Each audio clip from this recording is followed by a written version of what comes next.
المعلومات اللي عندي وعند كثير من الجزائريين هو أن اتحادية البلوطة الإفريقية في الكواليس تم الاتفاق على منع المغرب تنظيم. تنزانيا دايرها طنز، داخلها طنز ودات كان 2027. أعتقد أن الرئيس تبون قابل، نظن هذا الثالث اللي قابله، أو زاتشي نظن قابله، لا الله أعلم من يعرف. المهم يعني عادة أنه الرئيس يستقبل رئيس الاتحادية بعد انتخابه بيوم يومين، بعد ما ينتخبوه يستقبلوه ويشجعوه، يعني إجراء بروتوكولي عادي ما عندوش علاقة بقرار الاتحادية.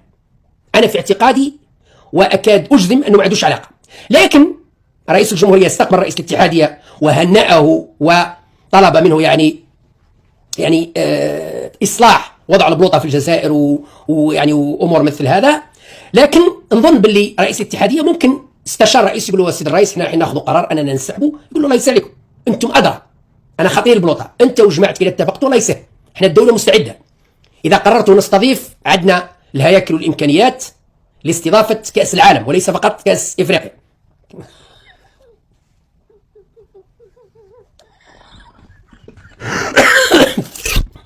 بنز دايرها بلاقة شوية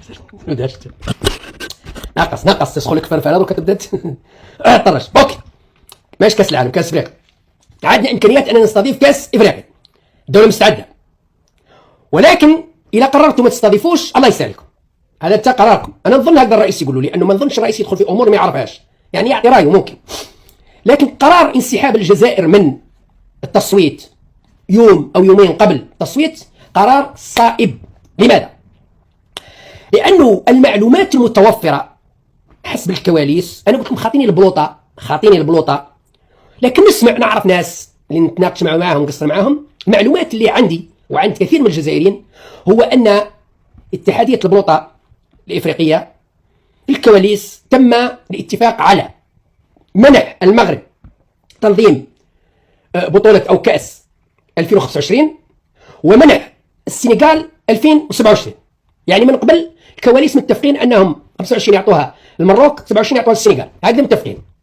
الجزائر كانت خارج الحساب، يعني تدخل غير بلاطان، يعني تسمى نروحوا نطيحوا برواحنا. اذا تكتيك سياسه البوليتيك تاع البلوطه فيها فايده. اذا قبل ما تتغدى بيا او قبل ما تتعشى بيا نتغدى بيك، انت معول تخرجني صحراء وندخل ونروح نحضر ونصفق وكذا، وانت راك مخيطها مع القجع تاع المراركه، مخيطها باش تخرجونا صحراء. اذا احنا نخرج لكم العيب ونقول لكم ما نقبلوش. تنزانيا ضربت الحبشه، هزت لها تنزانيا دايرها طنز، داخلها طنز ودات كان 2027. صفر صوت جدك، صفر صوت. على بالك مواطن 22 مقابل صفر، خصهم يشريو كورده ويجيفوا روحهم، ما عندهم حتى شي حاجه. ما تعرفش اش واقع دابا راه كاينه حاله استنفار قصوى في المراديه، واقع تما لومبيلونس، شكون ما نعرفوش، الزهراء ولا السي عبد المجيد ولا شنقاري حدا، المهم كاينه الروينه تما دابا في المراديه.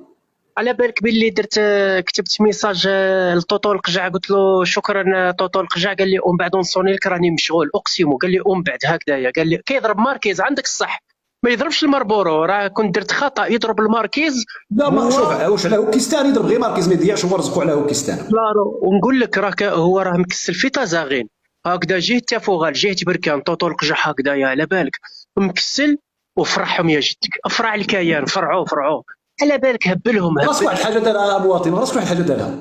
لا ما فراسيش، قول لها سي سعيد. حصريا انا مواطن كنجيب لك خبر حصري.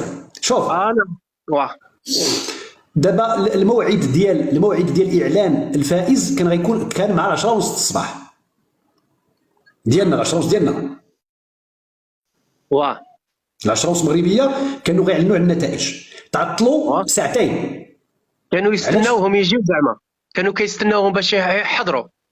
لا رجع قال لهم استناو حتى يفيق تبون واش نقريحه من النعاس، يتفرجوا في الماء. يا ودار نطور حتى داك شنو سميتو داك البوسبيري. اسمع نكمل لك. وصلتوا تقارير استخباراتيه بان السي عبد المجيد ضرب 2 لترون تاع السيرو باش يديه النعاس البارح، 2 لترون السيرو باش نعس، ونعس معطل. وحتى جا الخبر الاستخباراتي ديال بيغاسوس بان عبد المجيد راه فاق وراه كيتفرج في اللايف، عاد قال لهم زيدوا نديروا الاعلان. بابا